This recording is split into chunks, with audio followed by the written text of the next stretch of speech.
everybody.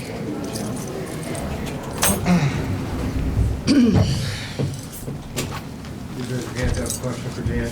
Go ahead. First off, I'm assuming nothing on Taylor, but if you have something, and then second off, after she goes down, obviously that can be something that can be deflating for a team, or it can, everybody can step up and kind of join together. You guys obviously joined together and pulled out a big win. Just what did you like about your team's response to that? Taylor's going to have an MRI later, but anytime that situation happens, like it happens, you're probably hoping against hope in certain situations, but we don't know for sure. So I have a strong faith, so we're definitely going to be uplifting her.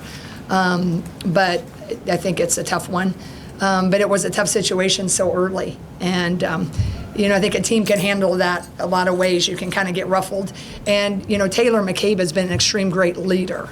She's one of our best defenders. Everybody gives her a lot of credit because she's a great shooter. The reason she continued to be such an instrumental part of us is because Taylor took a challenge when she was a sophomore. And I'm a post coach, but I met with her and I said, listen, you can be a defender. I've seen your footwork.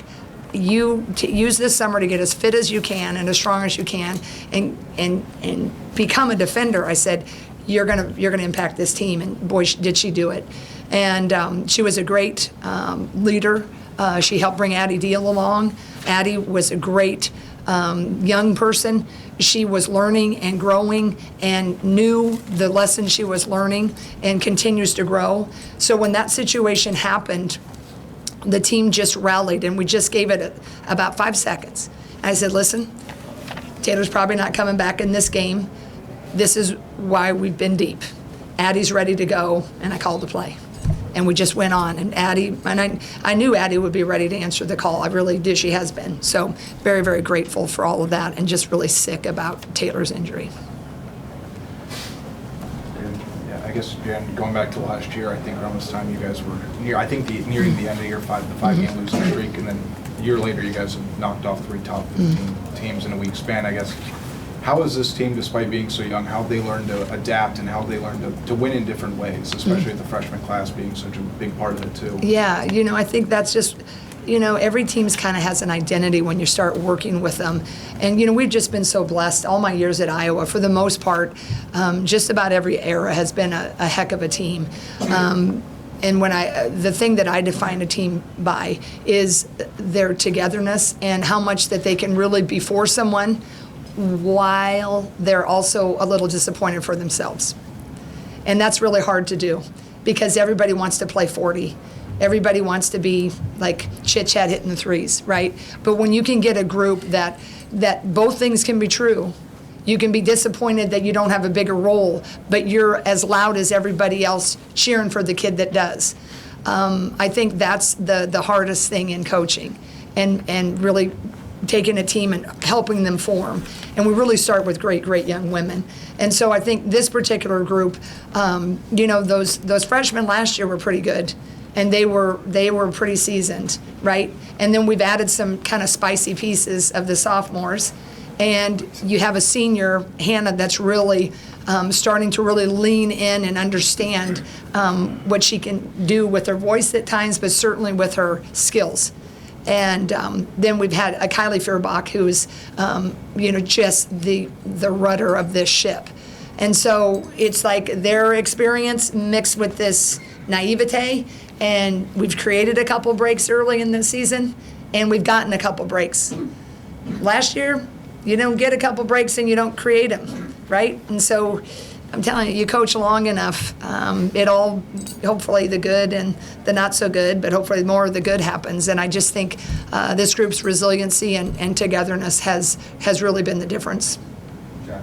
Jan, when Taylor goes down, first off, kind of a dumb question, but it's your call, right? You're the one calling Addie Deal off the bench. Mm-hmm. Why did you feel she was ready? It's been kind of an emotional spot for her. Yeah, just Addie's been ready, and she's had to weather so much because there's a lot of opinions, right, on when you're going to play and how we should do, and she just had to lock in, and be part of the process. And we've watched her, we've met, we've worked with her, we've seen the the weaknesses early and tried to get them in more of a strength. And the game is bigger, faster, stronger, and she doesn't bat an eye. She's just ready. She's always ready. She's ready. She's ready. She's been ready, anytime you want me to play the 4, I got it, right? Just that eagerness. And I just think I've always been very confident in Addie. And, but I also knew that this game goes big and fast and strong.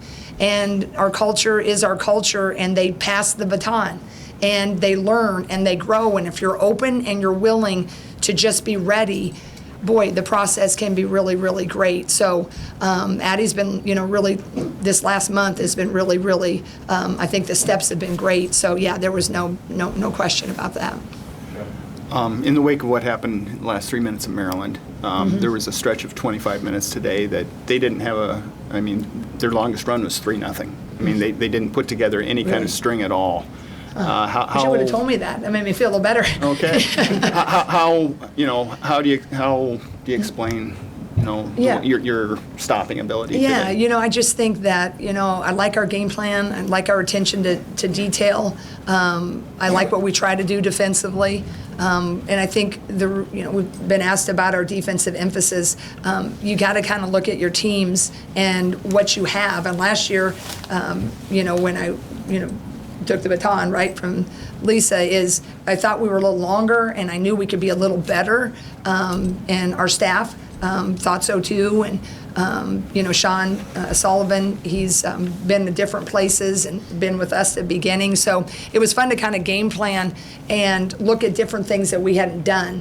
And I just thought, we have the speed this year to be able to do some of that. I thought Kylie, held Cambridge to 7 points in the first half. She's really disappointed she ended up with 30, but that kid, I've seen that kid end up with 44, and she didn't have a great first half. And if you can just kind of stifle a really key a little bit in the first half, you've done a lot of the job. So I just feel confident in our defense. I think it's our defense that's won some of the things like a Maryland, and we've won at a Northwestern.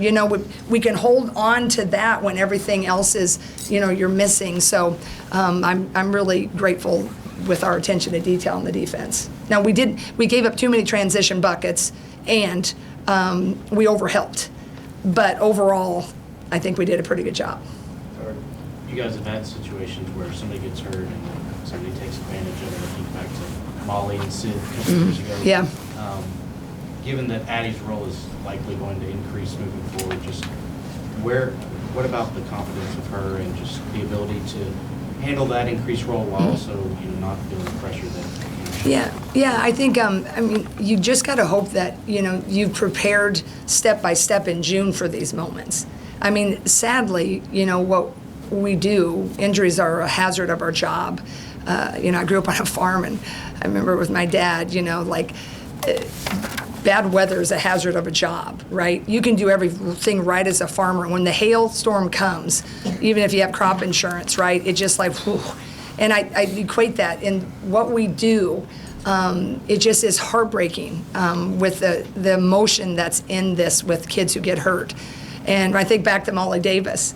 But Molly Davis, when she settles, she wants nothing more than Sid to take over and help the group that she was a part of. And so I think it starts with pretty quality players, with pretty quality families.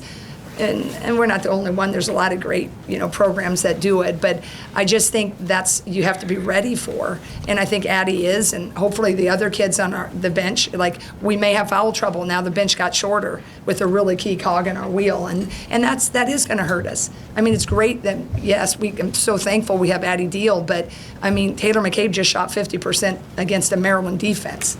So this thing that's been running really well. I'm so excited, but I feel, so sick for Taylor, but I also know that's a key cog out of our wheel. But I believe in the other kids that are going to find ways. When Kitts is out, it's one thing to know you're going to have a bit of a size advantage down low, and it's another thing to actually kind of take advantage of that. Plus 18 in the rebounding battle, 42-14 in the paint. What allowed Ava, Hannah, Layla to take advantage of that today? Well, I thought even with Kitts that we could probably take advantage if we were, on it, and the words I used with the team before, I wanted to be clear and clean with our offensive decisions. How many turnovers we ended up with? still 15. 2 or 3 more than I remember, some not real smart ones. But Kits isn't a post. She's a facing, right? And so I felt like, I mean, and a freshman. Now, they would have rather had her, right? That's who's starting. But I felt like nothing changed with that game plan. I mean, I was more worried about we had to stop 3. 3 is a really good outside shooter and penetrator. And Hannah's got a guarder out there, handsy. All of a sudden, now we got to take our cog out of the wheel. So usually when you win a game like this, the wrong person gets a couple fouls. And I think 3 got fouls in that first half because she was probably trying to have to start, defend Hannah. So I just thought that we could try, but, that number 12 was pretty tall in there. But once Ava kind of settled, she went fast a little bit at the beginning. And I told Ava, I thought that was just a lot of great growth. Sometimes a kid can let a travel or 2 kind of put you on her heels, but she just went to work and, she went 9 for 11.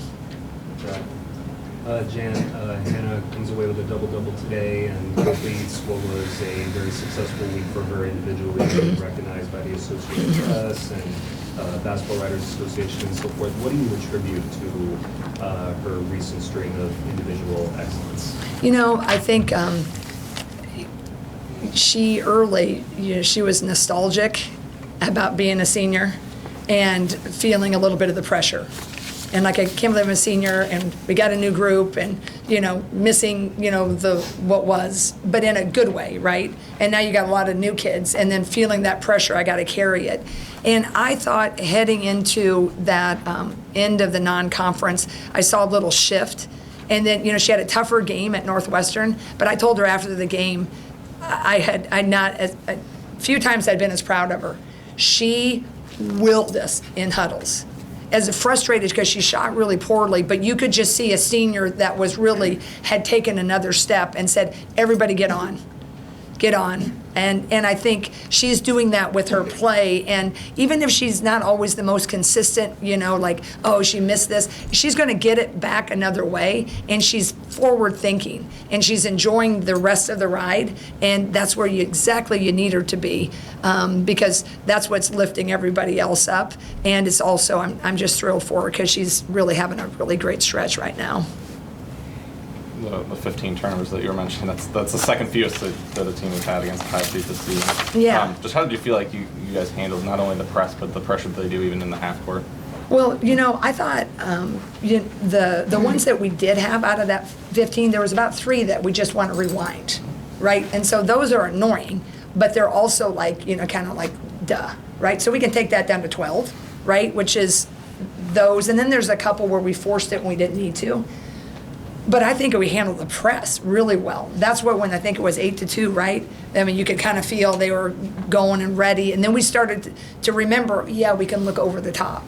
Yeah, we're going to hit Ava and we're going to slice, right? Okay, and you could see us kind of recalculate. So I think that against a pressing team, I'm okay with 15. I just thought it could have been even a little bit lower. But I thought handling the pressure was really huge today. How do you combine the success of transfers, like star transfer players, as well as players that you've developed as freshmen and sophomores now, just as quickly as you have this season to become such a dominant team when no one really expected it? Yeah, I just think, again, it's their mentality and why they chose to come here.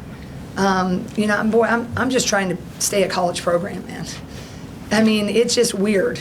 And when everybody can transfer and everybody wants to play, and it's just like it can kind of get out of hand. But we just try to say, hey, we would love you to be a part of it. And if you sometimes you have to sit a couple of years. I mean, look at Kylie Feuerbach, Kate Martin, right, way back, Sid Alfwalter, Taylor McCabe. Right, they didn't play, and they could have and maybe gone somewhere else, but.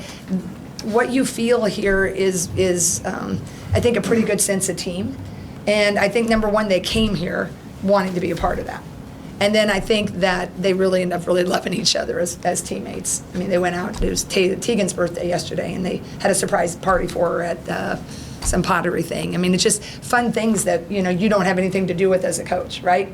You just try to assemble this group and push them and challenge them and get them together. And then I think that closeness on the court.